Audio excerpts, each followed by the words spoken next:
Maulida dari SD Al-Muhajirin semester 1 Prodi Perbankan Syariah. Di sini saya akan mempresentasikan tentang pengantar studi Islam. Secara etimologis, studi Islam merupakan terjemahan dari bahasa Arab dirasah Islamiyah. Dalam kajian Islam di Barat, studi Islam disebut dengan Islamic Studies. Dengan demikian, studi Islam adalah kajian tentang hal-hal yang berkaitan dengan keislaman. Tentu makna ini sangat umum, karena segala sesuatu yang berkaitan dengan Islam dikatakan dengan studi Islam. Oleh karena itu, perlu ada spesifikasi pengertian terminologis tentang studi Islam dalam kajian ini, yaitu memahami dengan menganalisis secara mendalam hal-hal yang berkaitan dengan agama Islam, pokok-pokok ajaran Islam, sejarah Islam maupun realitas pelaksanaan dalam kehidupan. Urgensi pengantar studi Islam atau PSI. Mata kuliah ini mengantarkan Anda pada berbagai pendekatan yang bisa digunakan dalam kajian Islam, yang tidak hanya terbatas pada pendekatan teologis, tapi juga sosiologis, antropologis, sejarah, filosofis, dan disiplin ilmu humaniora lainnya, sehingga melahirkan pemahaman Islam yang universal. Agama termasuk di dalamnya, mempunyai banyak wajah atau multiface. Artinya, ia tidak hanya terkait dengan persoalan ketuhanan, tapi juga terkait dengan persoalan sosial itu. Pendekatan dan metode dalam ilmu-ilmu sosial sangat membantu sekali dalam memahami secara komprehensif. Tujuan studi Islam adalah yang pertama, mempelajari secara mendalam tentang hakikat Islam dan bagaimana hubungannya dengan dinamika perkembangan yang terus berlangsung. Kedua, mempelajari secara mendalam terhadap sumber dasar ajaran agama Islam yang tetap abadi dan dinamis serta aktualisasinya sepanjang sejarah. Yang ketiga, mempelajari secara mendalam terhadap pokok isi ajaran Islam asli dan bagaimana operasionalisasi dalam pertumbuhan budaya dan peradaban Islam sepanjang sejarah. Keempat, mempelajari secara mendalam terhadap prinsip-prinsip dan nilai-nilai dasar ajaran Islam dan bagaimana perwujudan dalam membimbing dan mengarahkan serta mengontrol pengembangan budaya dan peradaban manusia pada zaman modern ini. Kedudukan studi Islam saat ini sangatlah penting perannya dari semua disiplin ilmu lain yang menyangkut tentang aspek Islam.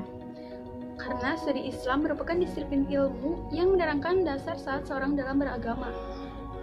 Nah, teman-teman mahasiswa sekalian, sekian presentasi tentang pengantar studi Islam. Terima kasih. Assalamualaikum warahmatullahi wabarakatuh. Assalamualaikum warahmatullahi wabarakatuh. Saya Dewi Astahyani. Di sini saya akan menjelaskan tentang pengertian sejarah dan sejarah budaya Islam. Dalam bahasa Arab, sejarah disebut dengan tarik atau ilmu tarik yang memiliki arti ilmu yang mengandung atau membahas penyebutan kejadian atau peristiwa di masa lampau.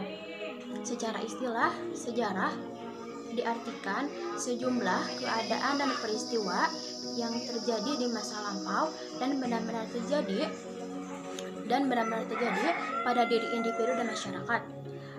Dalam bahasa Indonesia, sejarah disebut dengan asal-usul atau silsilah. Cukup sekian dari saya. Mohon maaf apabila banyak kekurangan dan salah-salah kata. Cukup sekian dari saya. Assalamualaikum warahmatullahi wabarakatuh. Bismillahirrahmanirrahim. Pada kesempatan kali ini, saya akan mempresentasikan tentang dasar dan sumber ajaran agama Islam. Dasar ajaran agama Islam terkait erat dengan tujuan agama Islam.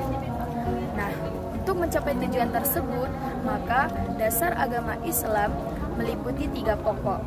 Yang pertama, akidah, syariah, dan akhlak.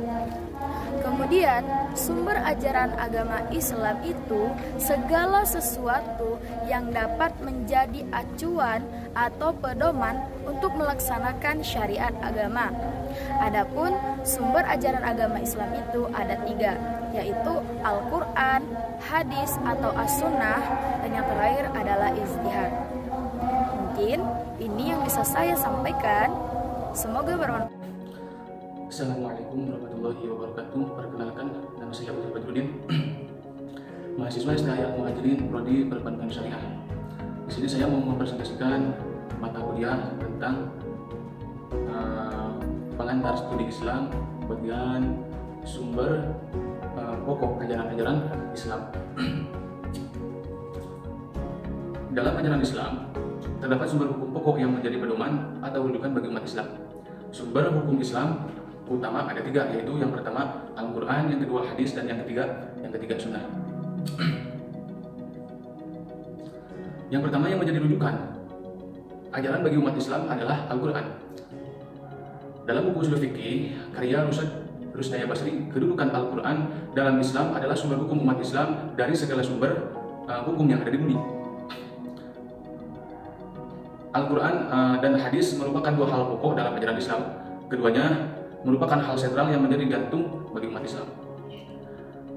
Karena seluruh bangunan, doktrin, dan sumber keilmuan Islam terinspirasi dari 2 hal pokok tersebut. Kedudukan Al-Quran sebagai sumber utama dan pertama bagi penetapan hukum, maka bila seseorang ingin menemukan hukum untuk suatu kejadian, tindakan pertama mencari jawab penyelesaiannya dari Al-Quran. Jadi Al-Quran adalah sumber hukum pertama umat Islam yang berisi tentang akidah, ibadah, peringatan, kisah-kisah yang dijadikan acuan dan pedoman hidup bagi umat Islam dan juga Nabi Muhammad SAW. Itu yang menjadi pokok ajaran umat Islam yang pertama adalah mengacu kepada Al-Quran. Yang kedua, pokok ajaran umat Islam yaitu hadis atau sunnah. Sunnah atau hadis merupakan sumber ajaran Islam kedua setelah Al-Quran. Sunnah juga menempati posisi yang sangat penting dan strategis dalam kajian-kajian keislaman. Keberadaan dan kedudukannya tidak diragukan lagi. Sunnah dari segi etimologi adalah perbuatan yang semula belum pernah dilakukan kemudian diikuti oleh orang yang lebih baik, perbuatan terpuji maupun tercela. Secara terminologinya, ahli fikih dan hadis berbeda memberikan pengertian tentang hadis. Menurut ahli hadis, sunnah sama dengan hadis, yaitu yang dinisbahkan oleh Rasulullah SAW, baik perkataan, perbuatan, maupun sikap beliau tentang suatu peristiwa.